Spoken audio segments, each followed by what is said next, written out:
Yes, well, I had a bit of a lighting disaster, so stay tuned and all will be revealed.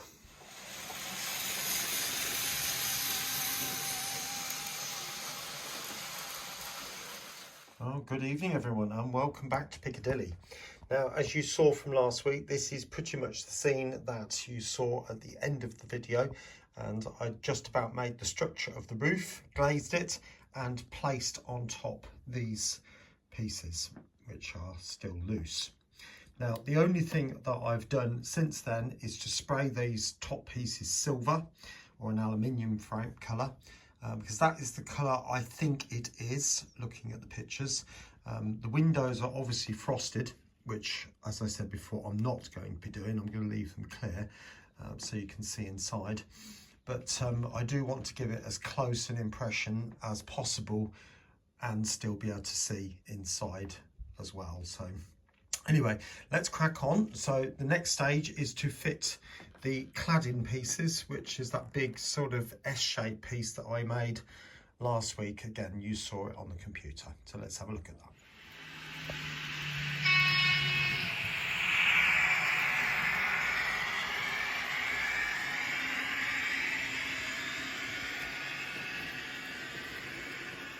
Welcome back.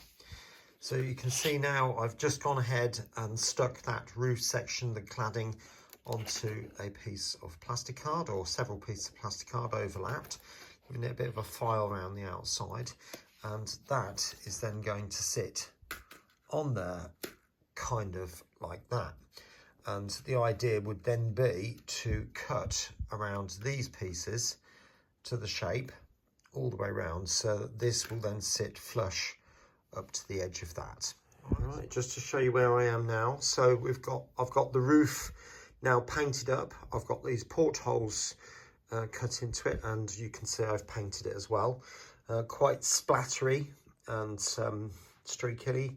That's the whole point. So there's a beigey skin tone on that. There's a grey, and there's a very pale grey going on the top of that. So all done streaks. These portholes have got pieces on them. Now these are sitting upside down at the minute, so you'll see it when the glue's gone off. This is glue and glaze, by the way. That stuff. Okay. So I did cut around it, so it's gluing, but there were some gaps around the outside. It was quite difficult to get it to sit flat. So I needed to cut quite close to the inner circle.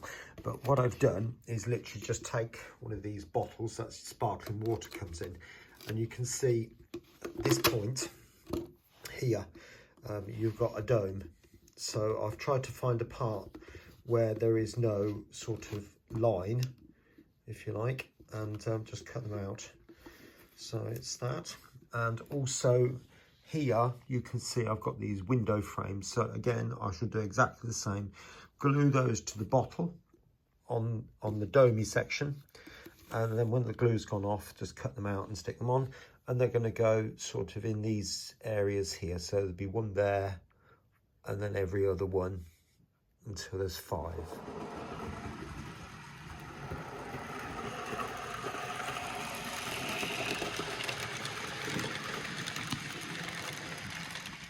All right, welcome back.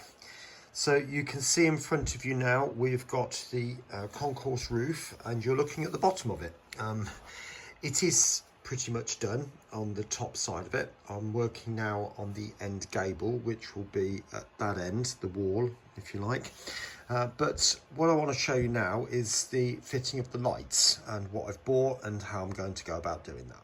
Right, so what I've got here, it's a little bit like a mini Christmas tree lights, if you like. So in there, you might be able to make out there are just literally loads of LEDs in there. I think this is 5 meters.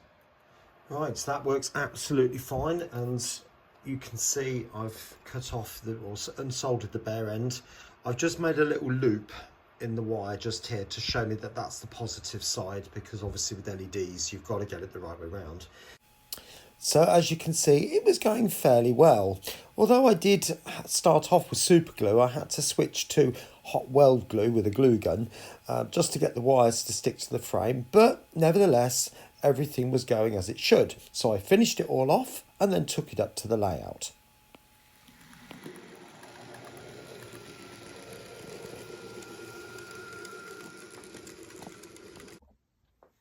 Oh no, what's happened now?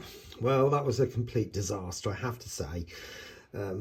They looked awful. I'll put a picture on the screen for you now so you can see. But they looked awful. They weren't in line with each other, as you probably realised. The lights themselves were so dim that you could barely notice the difference between them being on or off. So I thought the only way I'm going to solve this is to go back to using a bit of this. And so that's exactly what I'm going to do. And I'm literally just going to stick it. It won't come off the reel easily, will it? But just a strip right down through the middle, right down through there. And hopefully that should be sufficient to light up the cafe and also a little bit extra on the concourse below. So I will do that and then connect it to the 12-volt supply. I'll see you in a bit. There you go. I think that looks considerably more neat, and I'm sure it will give an awful lot more light. So let's get it on the layout and I'll show you what it looks like. See you in a minute.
Well, so there it is.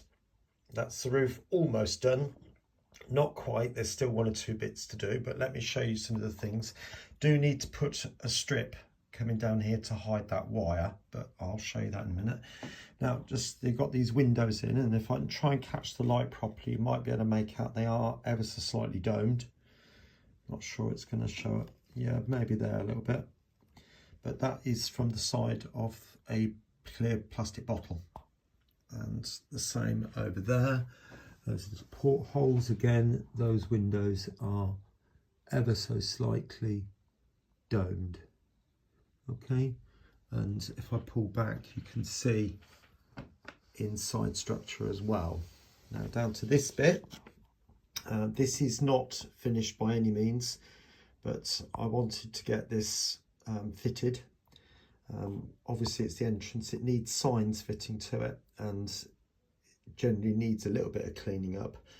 There needs to be a strip going down the side of here to hide that wire. I think I've said that. But on the whole, it's not too far off. Now, as I showed you in the video, you probably realised I did replace the lights with an LED strip, and it works great, and I'll show you that in a second. Now, before I do, you can still just about see it in there, and it's shining up yellow, and it does shine up like a yellow line. It's not the best, but I think it's considerably better than what I had just prior to that. So let's have a look. I'll turn the lights off and you can see. Right, so there you go with the lights on. Now, it's not fully dark outside. It is daylight in the middle of the day.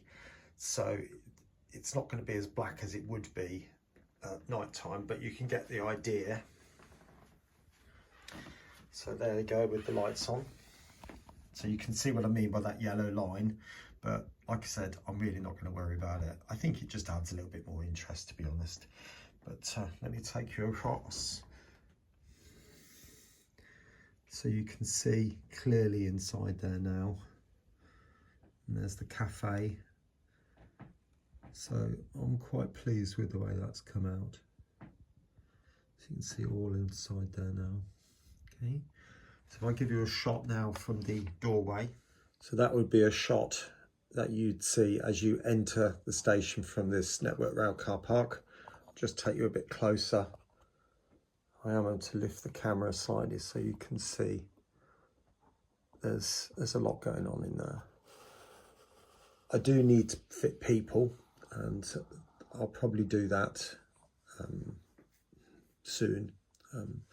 The roof isn't fixed down as such, but you know, so I can soon lift it off and glue it in. So it should glue the people in. It shouldn't be a massive problem. But I'm deciding whether I should paint them or not, or just glue them in. Bearing in mind they're cheap Chinese figures and I need a lot, you see. So it depends on whether I want all the garish colours that they seem to be coming in. But anyway, I'll give you one overall shot now. So there you go. It's coming along quite nicely now. I'm quite liking the way things are turning out. At least even those little portholes are lighting up as well. So yeah, anyway, there we go. Right, I think I will leave the video there, and I do hope you've enjoyed it, and I will catch you again very, very soon here on Piccadilly. So you just take care of yourself. Bye for now.